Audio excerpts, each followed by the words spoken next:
So, ayan, good morning. At nakabit na natin yung shower. Ayan po mga babayan. At bali itong shower na to ay double po. At may telephone shower at saka may isa ditong minya. Naka-minya mga babayan. Ayan po. At okay na po ito mga babayan. Try natin. Ayan. Ayan ito siya. At kapag dito yung paanda rin natin, ito yung magiging switch niya mga babayan. Ayan. Ayan po siya. At pwede din siyang pag ganon. Depende rin. Ayan. Pag gusto saan mo yung gusto. Pwede mo ilipat-lipat po mga babayan. Pwede yung pag ganon. Ayan. Pwede din doon. Kung sakaling dito ka liligo banda sa may uling ay pwede. At din malapit din sa floor drain. Ayan yung floor drain mga babayan. Ayan. Isa, napakaganda po ng ating shower at napakamahal po nito. Para sa akin po, mahal po ito mga babayan is nasa 7,000 plus po ito. Ayan, at yung pusit pinalitan ko na tuwi. Ayan. Okay na po siya mga babayan. At ito natin. Baka mabasa tayo. Ayan. Pwede po siyang pagganinin. Hindi sa'yo kung paano ka maliligo. Ayan. Hindi siyang matuyok-tuyok o mapaikot-ikot. Ayan. May telephone shower din. Pwedeng kukunin, pwede ding hindi. Ayan, pwede din mong maligo ka. Depende na sa'yo kung paano ka maliligo. Ayan. Ano naman natin ngayong ikabit is yung pangalawang pinto dito. Ayan po. Grabe na po itong pinto dito. Ay, saan na yung hiyab? Basta mulian niya ba? Pero minti na isirado. Ayan o. Kailangan pang hanapan natin ng paraan yan mamaya. Dito kakabit natin yung isang pintuan dito. Ngayon.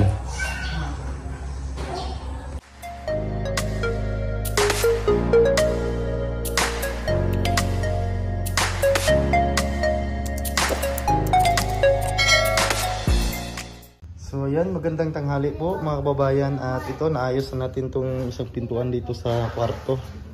Ayan, hanapan natin ng paraan. At ito na. Ayan na. Tapat-tapat siya, pero dito na lang sa baba yung in-adjust ko po. Nilabas ko kunti yung hinges doon at dito sinagad ko. Ayan o. Dito wala nang space dito mga kababayan. Sinagad ko po dito para pasira lang po itong pintuan. Ayan. Siya. Bali yung may allowance tayo dito na para pag pininturahan natin itong jam, kung sakali pipinturahan natin ay hindi matatamaan ng ating panel door. Ayan. May awang po siya, siguro nasa mga 3 mm po yung distansya. Ayan po, at nahanapan natin ng paraan kasi kanina nilubag-lubag ko mga kababayan, pero napakahirap kasi napakatigas na kahoy po ito. Kaya yung hinges na lang po yung in-adjust ko po para magiging maayos natin ang ating pintuan. Ayan, okay na po ito at natapos na. At ito din ito walang problema po itong isa. At napakatuwid po ng pintuan na ito. Yun lang talaga yung isa yung may problema. Ayan po. Ayan. Sakto na sakto po siya. Mga babayan. Same lang po sila ng design. Lahat ng mga pintuan ko. Pati sa kwarto, sa main door at sa exit. Same lang sila ng design. Ayan po. Same lang po sila ng design mga babayan. At maganda po ito kasi lumalabas yung niya, grano. O yung natural niya na mga babayan. Natural niya na design. Ayan. At binarnisan lang po. Ayan. Yan lang po yung ano niya. Mukha niya. Ayan. Lock na lock po siya mga kababayan. At napaka-smooth po nito. Ito sa kwarto. Tapos na po mga kababayan. At ito po yung gagawin ko ngayon. Dito. Tatapusin ko po ito dito. So may nabili tayong tiles doon. Ito yung tatapusin ko po. At pagkatapos nito ay magsimula po ako dito magmasilya. Dito sa mga dingding. Magmamasilya po ako ngayon. Pag matapos ko po ito. Dito. Yan. Wala muna tayong mga kasama ngayon kasi nga wala po tayong pangsahod. Wala na po tayong pangsahod mga kababayan. Ayan.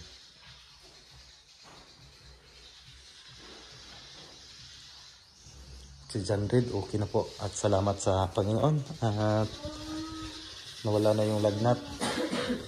Dito sa may shower. Ayan yung shower natin. At malayo lang po sa bowl natin mga kababayan. Pero kung maliligo ka talaga, matatalsikan po yung bowl natin. Ayan.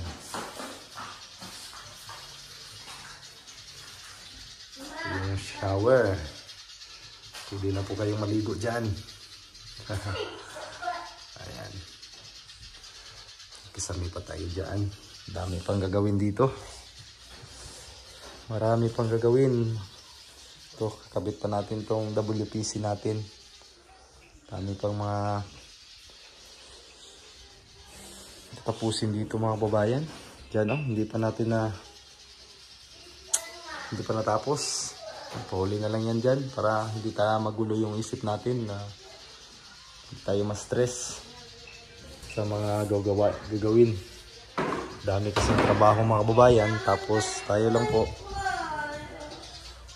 Kaya nga matagal-tagalan tayo dito kasi yung finish talaga ay matagal po talaga yan. Ayan po. Kain muna tayo mga kababayan. Ang ulam is isda. Kaninang umaga pa to. Ayan, sabaw.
So, ayan, magandang gabi po mga kababayan at ayan na po at nakapag-umpisa na po akong makapagmasilya dyan.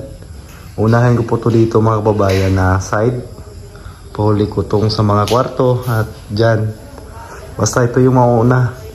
Ayan at na-grinderan na din ang mga rivets na hindi masyadong nakalubog. Ayan, kasi manipis lang kasi yung pising board na ginagamit natin mga kababayan, kaya hindi ko masyadong binabaon yung blind rivets, baka tumagos po baka hindi na magkadikit. Kaya yung iba ay tamang-tama lang yung pagkabaon, yung iba naman ay lumagpas, kaya ini-injure natin mga kababayan para pag nagpintura ay walang bumubukol. At yan na po. Ayan, nakapagmasilya na po tayo dyan at ang gamit nating masilya dyan ay epoxy nansag. Ayan, epoxy para maging matibay. Mahirap lang siyang masilya, pero mas maganda po itong gamitin, itong epoxy mga kababayan. Yan po yung ginagamit ko kasi hindi basta-basta magbitak yan, lalong-lalo na po sa mga kisame. At lagyan ko din yan ng fiber tip or yung tawag nyo sa inyo nitong tip na ganito, gasa ba o gypsum tip. Ayan, ito po, lagyan ko po ng ganito yung mga yan po, para po siya sa mga join. At yan lang po yung, at doon sa gilid na hindi natin natapos, natapos na din. Ang kulang na lang dyan ay yung flooring ng lababo sa ilalim, na flooringan pa natin yan at kailangan pa natin wildingan ng 2x3. Ayan, yan po. At dito sa mga wall dito hindi ko na masilihan po itong plywood kasi may WPC po tayong ilalagay dyan. Yung WPC pang indoor walling siya mga kababayan, yung pinakita ko kahapon. Ito, ibuwood. Yan, WPC panel, indoor. Yan po yung lalagay natin sa mga plywood dito. Ayan, para hindi na tayo magpintura. Kasi pag ang plywood natatamaan ng pintura to ay tumutuklap. Ayan. Thank you talaga kay Ma'am Sidiki na patuloy na tumutulong. At sa ating mga charity viewers at sa Pugong Biyahero, Sir Paul, maraming salamat. Thank you din sa buong PB team. Ayan. At sa mga charity viewers, OFW viewers, ayan, thank you so much. At maraming salamat sa inyo na nandyan kayo palagi. Yan na po yung update. At ako lang kanina at yung pamangkin ko kasi wala na tayong pangsahod sa ating mga kasama. So yan po yung totoo mga kababayan. At antay muna tayo. Yan, thank you. At matagal-tagalan muna tayo dito bago natin ito matapos. Kasi yung pagmamasilya ay matagal po mga kababayan. Tagal yung pagmamasilya. Yan. Pagkatapos nito, primer na tayo mga kababayan para makapagpintura na tayo. Yan dito, kailangan natin itong mga pader. Kailangan natin linisin yan, lihain natin yan bago natin lalagyan ng ating pangbatak na kas para walang alikabok. Ayan. So much. At ang ganda ng malapit na ang anihan dito mga kababayan. Yung mga palay ay malapit nang mahinog. Ayan, malapit na magtatatlong buwan na pala itong bahay na to kasi yung pagsisimula ng pagtayo nito, yung mga palayan ay ginagawa pa. Ngayon malapit ng anihan. tagalan po tayo dito mga kababayan. Okay lang po yan kasi nga atin lang to. Hanggang matagalan tayo dito. Tante na matatapos din. Ayan, thank you so much at God bless po sa inyong lahat at magandang araw po.